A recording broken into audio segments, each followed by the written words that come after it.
quanto esse, né? Um evento que, no passado, eu acompanhava, né? E imaginava até um dia estar lá, né? Mas nunca imaginei que um dia esse evento estaria aqui, o que é muito mais significativo, né? E a gente vai falar um pouquinho, óbvio, hoje, né, sobre a questão do desarmamento das armas de fogo. Eu só vou precisar do passador do slide que não veio. Vamos ver. Atiro é uma boa. Um tiro, um slide. Bom, vamos enquanto não começa, vamos falando já, vamos iniciar já o tema, tá? Hoje eu não vou falar exatamente sobre armas no Brasil. Eu gostaria do passador, se fosse possível, porque ele tem uma sequência... Ah, tá aqui. Tenho certeza que não vai explodir nada se eu apertar isso aqui, né? Tá ótimo.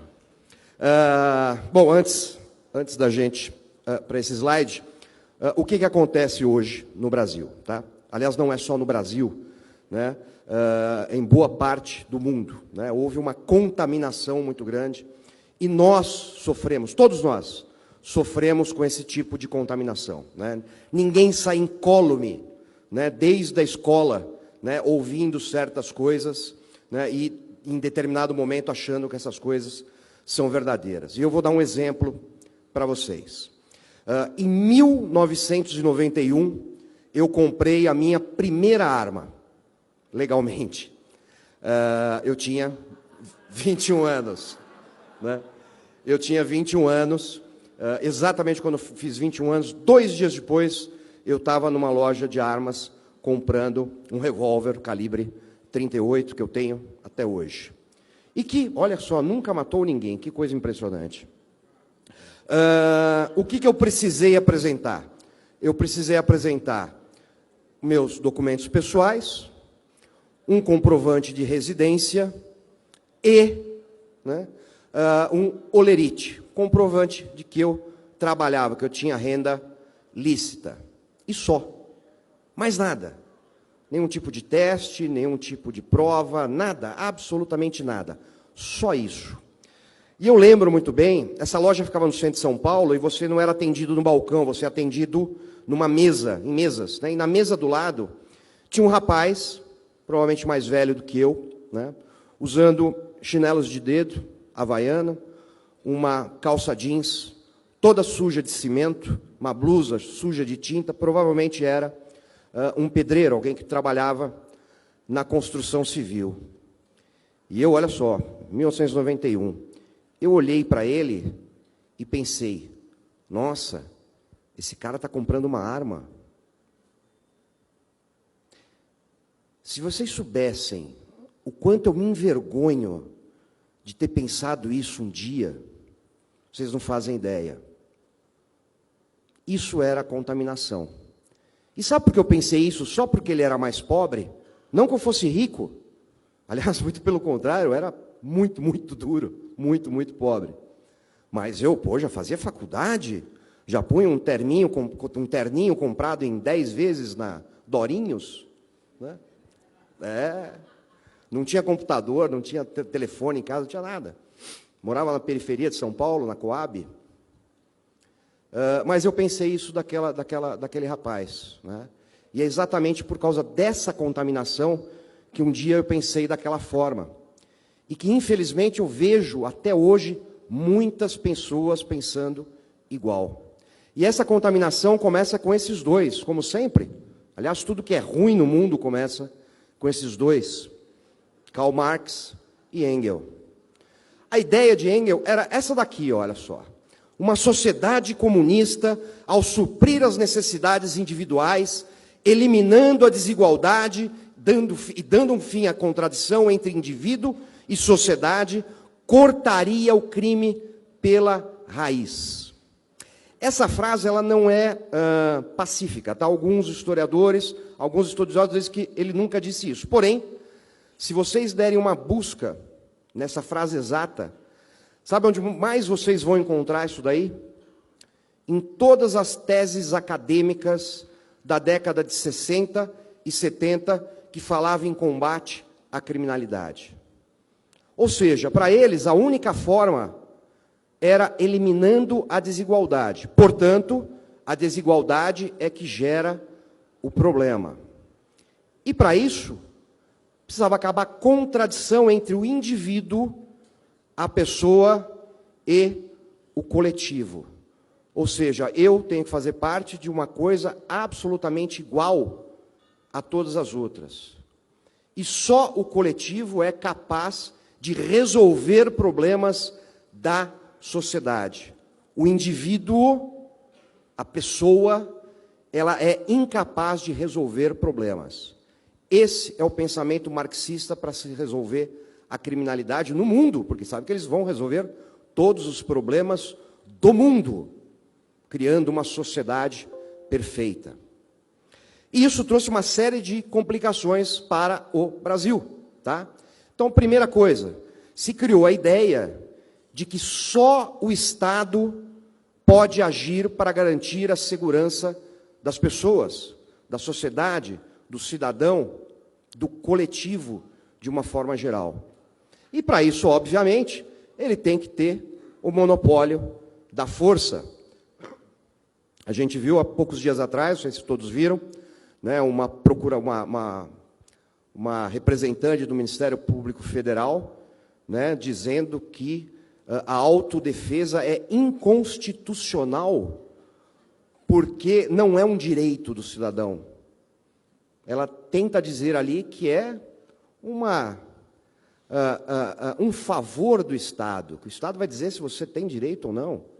Isso é um absurdo surreal, aliás, é monstruoso dizer isso. Qualquer ser vivo se autodefende.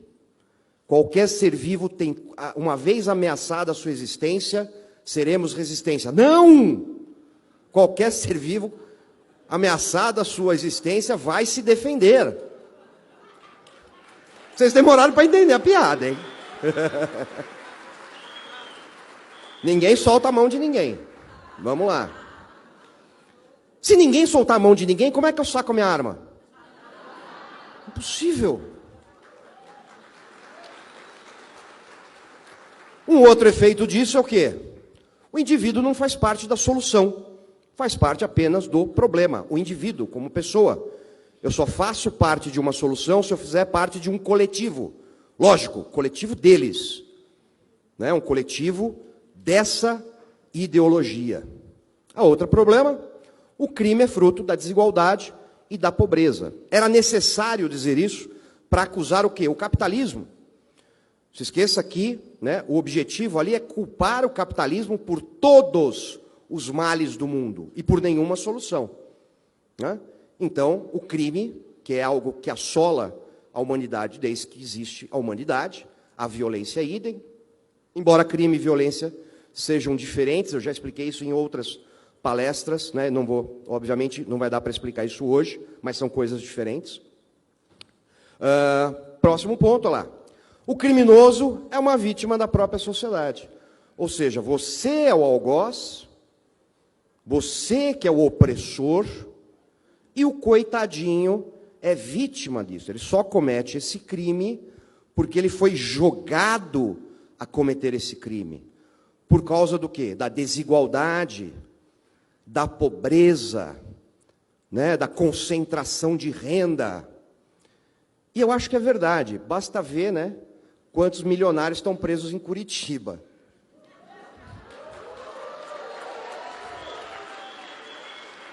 Realmente é um pessoal que não teve chance da vida. Não teve estudo, né, não teve nada. Coitadinhos, tiveram que roubar, né, para se sustentar. Uma dó. Terrível, terrível, terrível. Mas vamos lá. E cadeia, obviamente, se o criminoso não é culpado, cadeia não vai resolver.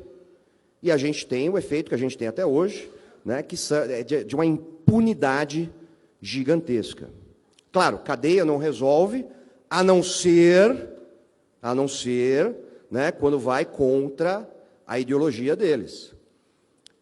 Né? Então, se eu matar alguém durante um assalto no trânsito, não, é uma vítima da sociedade, coitado. Né? Agora, se eu disser, não gostei de você, Eduardo, eu sou um bonito fóbico. Ah, eu vou ser preso. Entendeu? Porque eu tô ofendendo uma minoria bolsonariana. Aí pode ser preso. Aí já precisamos prender os assassinos da Marielle, bababá, babá. Aí sim, aí prisão resolve. Aí prisão resolve. Mas vamos lá. Disso tudo, qual foi o caminho? Na década de 80, né, o Brasil começa a ter uma elevação dos seus índices criminais. O que não era um problema, começa a virar um problema, tem muito a ver, principalmente com a nossa Constituição, com aquela desgraça, aquela Constituição socialista do Brasil, né, que a gente já ouviu aí outros palestrantes falarem. Tá? Então, o que a gente tinha em 1980? Nós tínhamos um índice de 11,7 homicídios por 100 mil habitantes. Qual é o caminho que o Brasil escolheu no combate ou na tentativa de reduzir essa criminalidade crescente? O caminho progressista, o caminho socialista, o caminho do cadeia não resolve, precisamos desarmar a população, né? Temos que distribuir renda, tudo aquilo que a gente já fala. E aí, em 2018, o que a gente tem como resultado? 30 homicídios por 100 mil habitantes. Realmente deu muito certo. Um sucesso, né? Essa política progressista de combate à criminalidade. Por outro lado, nós temos um caminho escolhido pelos Estados Unidos, também a partir da década de 90, que começa a ter um crescimento no seu número de homicídios. Tá? Então, em 1980, os Estados Unidos tinham 10,2 homicídios por 100 mil habitantes. Uma taxa, lembrem, muito parecida com a taxa brasileira. Em 2018, com uma política, né? Claro que lá há uma diferença muito grande entre estados, né? Os estados têm essa autonomia para legislar na área penal, coisa que o Brasil, infelizmente, não tem. Mas, assim, na maioria dos estados foi implementado o quê? Uma política conservadora de combate à criminalidade, que basicamente consiste em duas coisas: punir o criminoso e acreditar na liberdade do cidadão, diferente do Brasil. O Brasil foi exatamente o contrário, né? Não se pune o criminoso e se culpa o cidadão. Precisamos restringir. Né? O que acontece em 2018? Estados Unidos fecha o ano com 5 homicídios por 100 mil habitantes.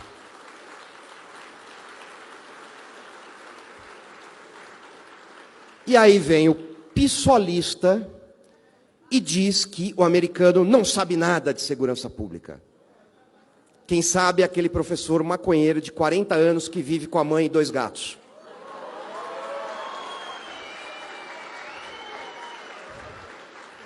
É isso. Tá? Mais dados. Tá? Os caminhos distintos, né? O que aconteceu? Olha lá. Diferente do Brasil, tá? Nunca se investiu tanto nos Estados Unidos em construção de penitenciárias, de prisões, como na última década. E eu tive que ouvir o representante da OAB, Direitos Humanos da OAB, naquele debate na Jovem Pan, não sei se vocês viram, e ele dizendo, não, a prova de que há muita criminalidade nos Estados Unidos é que tem muita gente presa. Desculpe meu francês clássico, mas puta que eu pariu. Ter que ouvir um negócio desse é surreal. É surreal. É de infartar. Mesmo, literalmente, inclusive. Mas vamos lá, ou seja, se prendeu muito. Se prendeu o quê? Inocentes? Não. Se prendeu criminosos. Muitos criminosos. Cometeu crime, cadeia. Ponto. E a segunda, o quê? O aumento da liberação para o porte de armas de fogo. Não estou falando da posse. A posse, na maior parte do território americano, nunca foi contestada. Ou seja, ter armas nunca foi realmente contestado dentro dos Estados Unidos. O que se contestou sempre muito é o porte, ou seja, eu poder andar com a minha arma pelas ruas, ir para o cinema armado, ir para o bar, que seja. Tá? E o que acontece? Olha só, nós tínhamos, em 1986, esse quadro aqui. Os estados onde a gente está em vermelho, o porte velado, ele era proibido. Então, por isso que é muito famoso, Texas, né, já virou quase um mito no Brasil, né, que é o texano com aquela arma na cintura, né, aparente, né, andando pela rua. É porque ele era obrigado a portar uma arma assim, ele não podia portar uma arma veladamente, era proibido. Então, ele tinha que portar a arma aparente. Isso vem lá do Velho Oeste, né, e principalmente isso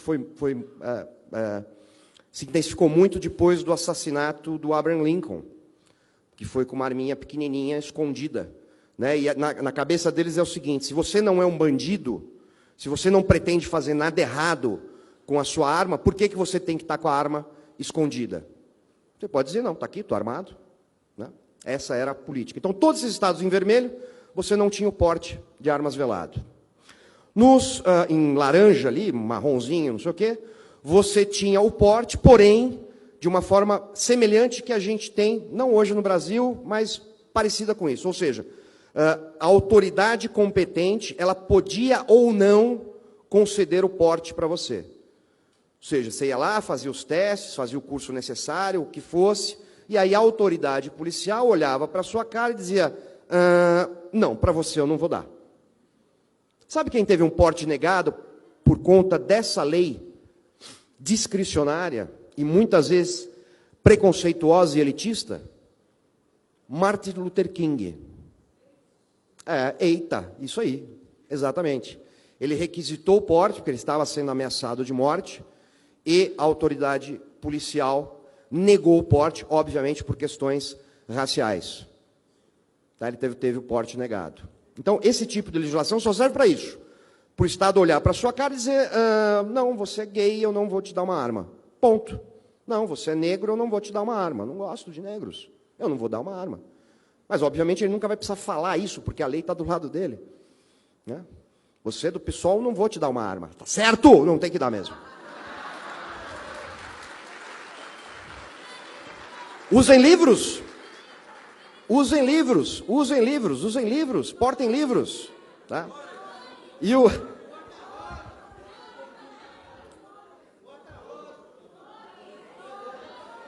Estou entendendo nada.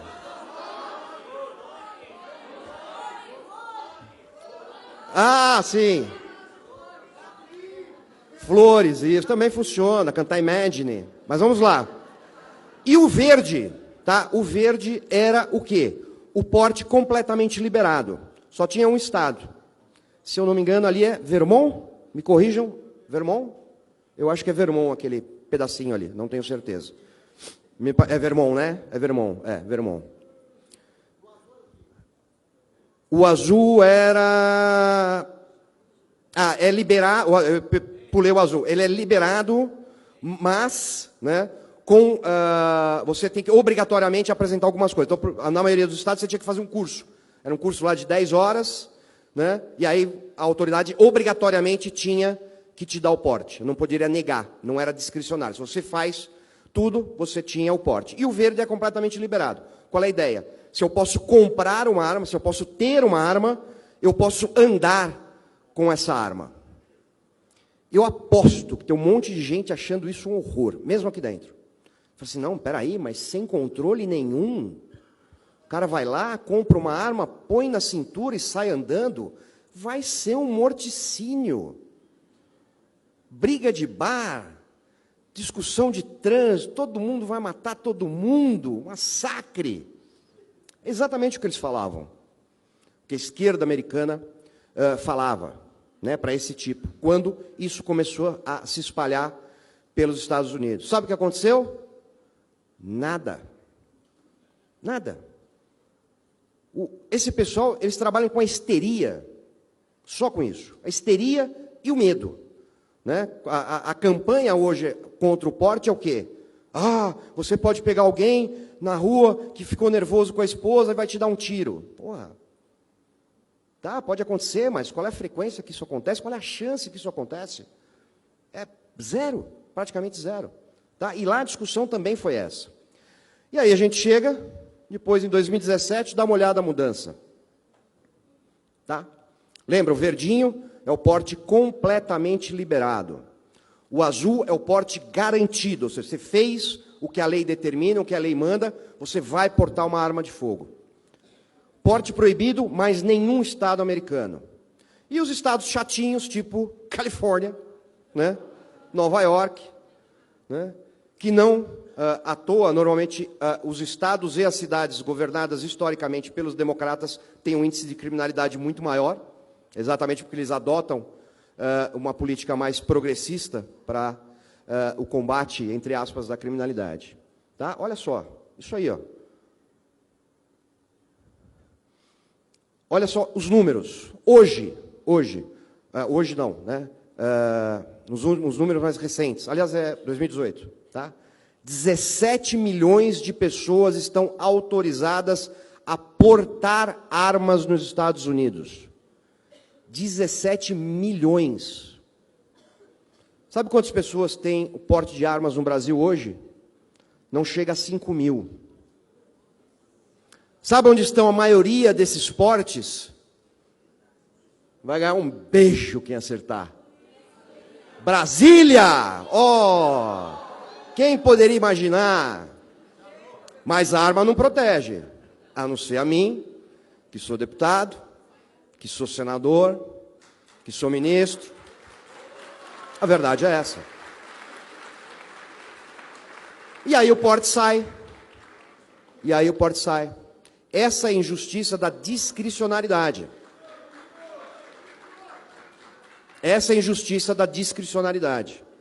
Ou seja, você vai ter alguém que politicamente pode dizer não, para você eu não dou. Mas para o deputado eu dou. Para o senador eu dou. Para o grande empresário, como alguns aqui de São Paulo, eu dou porte. Tem vários grandes empresários aqui em São Paulo. Inclusive um, conhecidíssimo, anda com 15 seguranças, mas tem o seu porte garantido. E eu não tenho nem segurança nem porte. E sabe por que eu não tenho porte? Porque eu nunca tive coragem de chegar para quem fosse e dizer, pô, me ajuda lá a sair meu porte. Nunca tive coragem. Nunca fiz isso. Simplesmente porque eu não acho justo. Eu estaria indo contra tudo que eu acredito e tudo que eu luto nesses quase 30 anos. Seria uma coisa terrível. Mas vamos lá. Então, 17 milhões. 40% do território americano hoje, o porte é livre. Se você pode comprar uma arma, você pode andar armado. 14 deles de uma forma irrestrita, 43 com porte garantido, 8 chatinhos, que talvez você consiga ou não consiga o porte, mas não é proibido. A posse é garantida. Inclusive a posse dos malvados fuzis. Meu Deus, fuzis que matam criancinhas, que entram nas escolas e atiram em todo mundo. Tem um vídeo muito bom que eu publiquei semana passada, não sei se vocês viram, que as armas entram sozinhas, num lugar assim, ó. É muito bom. Um vídeo de lá dos Estados Unidos. Então, olha só, muita gente, né? Aqui no Brasil, quando saiu lá não o decreto de janeiro, mas os decretos subsequentes, que havia ali, tecnicamente na lei, havia a possibilidade de um cidadão como eu, né, comprar um fuzil. Vocês lembram a gritaria que foi, né? Né? Foi tão louco o negócio que até o Jornal Nacional me chamou. Acho que eles se confundiram. Só pode ser. Né? Para os nossos amigos dos Estados Unidos, o Jornal Nacional é a Globo é a CNN deles. Né? Então vamos lá, vamos falar de fuzis. Né? Relatório FBI 2018. Hoje, a estimativa, lembrando que nos Estados Unidos não existe registro de arma. Existe autorização de compra. Você é autorizado a comprar uma arma, você vai e compra essa arma. Aonde está essa arma? Quantas armas você comprou com aquela autorização, ninguém sabe. Não sabe nem se você comprou, você pode só pegar a autorização e desistir da compra. E essa arma não fica registrada. Por que não fica registrada?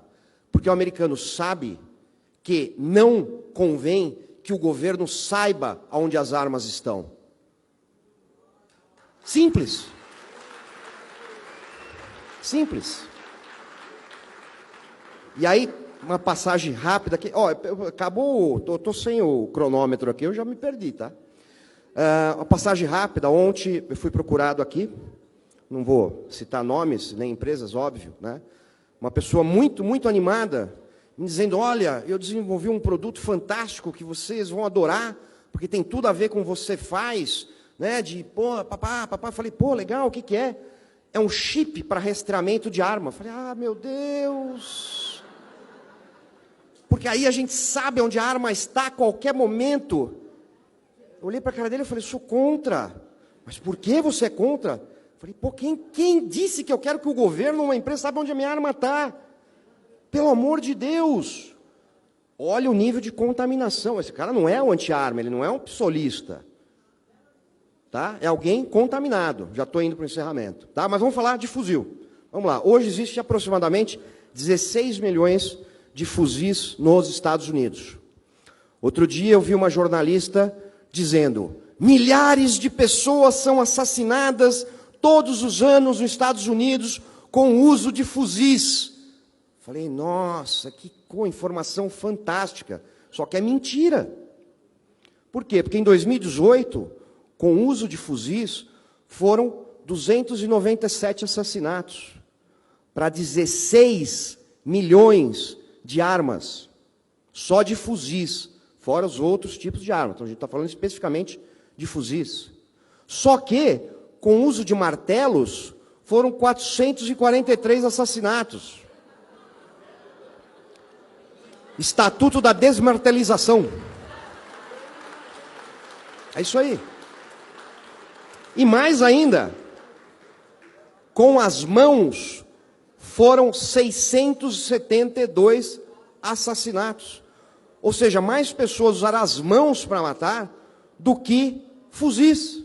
Mesmo cortar as mãos de todo mundo. É uma boa opção. É uma boa opção. Manda um projeto de lei lá que eu tenho certeza que tem gente que assina. Fácil. E ainda é capaz de passar. Ainda é capaz de passar.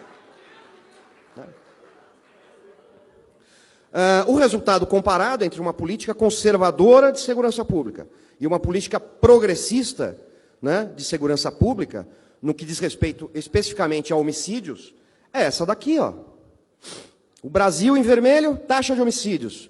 Estados Unidos, taxa de homicídios em azul. Está aí, ó. Quem consegue discutir com isso daqui? Vai dizer o quê? Ah, mas o americano tem cultura. Isso é uma bobagem. É uma bobagem, é uma mentira. Isso quem diz acha que o americano é um nova-iorquino, né? E não é. O americano médio não é. Ele é muito semelhante ao brasileiro médio. A verdade é essa, com os valores, né, com suas crenças, com a sua moral. É muito semelhante. A verdade é que, olha só, a política de segurança pública no Brasil deve abandonar imediatamente esse modelo ideológico que a gente tem. Porque tudo foi baseado na ideologia marxista, socialista, onde os culpados somos nós e não os criminosos, aqueles que escolhem cometer crimes. Escolhem. Pode até escolher uma escolha ruim por valores ruins, mas continua sendo uma escolha. Ou você teria fatalmente todas as pessoas naquela situação cometendo crimes, o que é outra mentira. Quantas pessoas cometem crimes numa favela? De 1 a 1,5%. Quantas pessoas cometem crimes numa zona de alto padrão no Brasil? 1 e 1,5%. Qual é a diferença entre os crimes? Um é o crime violento que vai parar no Jornal Nacional, com o traficante com um fuzil no ombro. O crime do rico é o crime sem violência. E aí parece que não tem violência naquele lugar. Isso é uma mentira. Culpar a pobreza, e principalmente dizer que o pobre tem mais propensão ao crime, é falso, é mentiroso. É isso que a gente precisa tirar de vez. Para encerrar, já encerrando, tá? Gostaria de lembrar sempre dessa frase. É uma frase que me acompanha há muitos anos e que eu sempre tento mantê-la viva dentro de mim, quando às vezes eu me pego sendo preconceituoso, pensando em algum tipo de restrição, né? Porque, olha só, aqueles que abrem mão da liberdade essencial por um pouco de segurança temporária não merecem nem liberdade, nem segurança. É isso. Eu não aceito mais privação de liberdade para mim, para ninguém, com a desculpa de segurança pública. E a contaminação é grande, a gente teve já tentativa, olha só, gente, eu não gosto de falar desse caso, mas tentativa de controlar a venda de Zarabatana. De um deputado conservador. Arco e flecha e faca. De um deputado conservador. Que achou que... Sim. Isso é a contaminação. O cara, ele acredita que a única forma de se combater criminosos é criando leis restritivas, que os criminosos não vão obedecer. Isso é o mais óbvio. Você acha que alguém que vai cometer um crime vai comprar uma arma legalmente, seja lá qual arma for? Isso é uma bobagem. Portanto, senhores, hoje, mais do que nada, aqui, agora, eu não estou falando de segurança pública. Eu não estou falando de armas. Eu não estou falando de assassinatos. Eu estou falando de liberdade. Muito obrigado.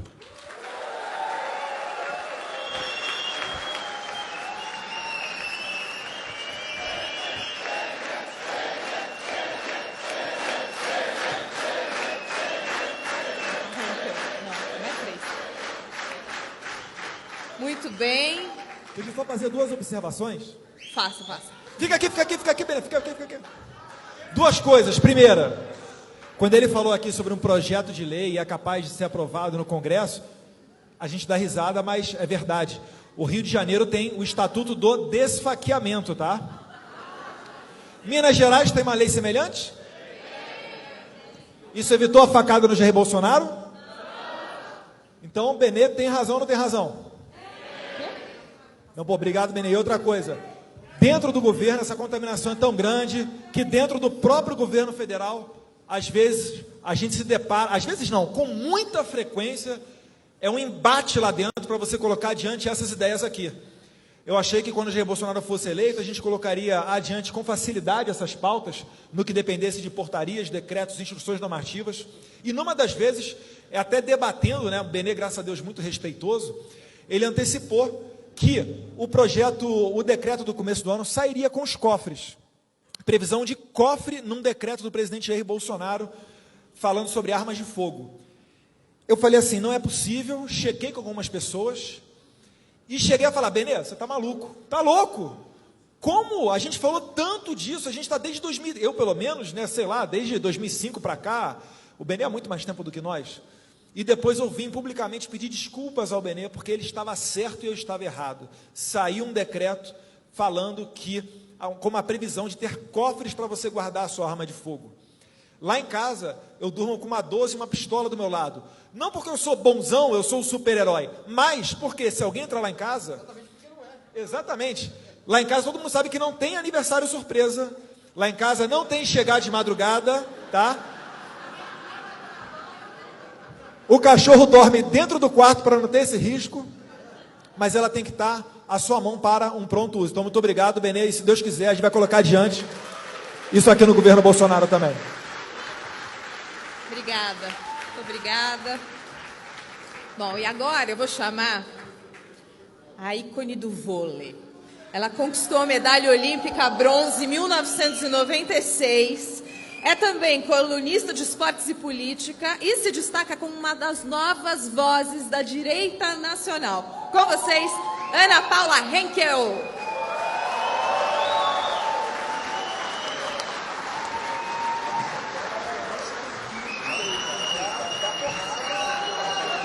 Eu vou mandar para o teu assessor. Desculpa, o nosso convite, meu convite. Oi, estava ouvindo? Responsabilidade enorme, né? Depois de tanta gente aqui, maravilhosa, passando aqui por esse palco, pessoas que eu admiro profundamente também lá nos Estados Unidos, né? O senador Mike Lee, o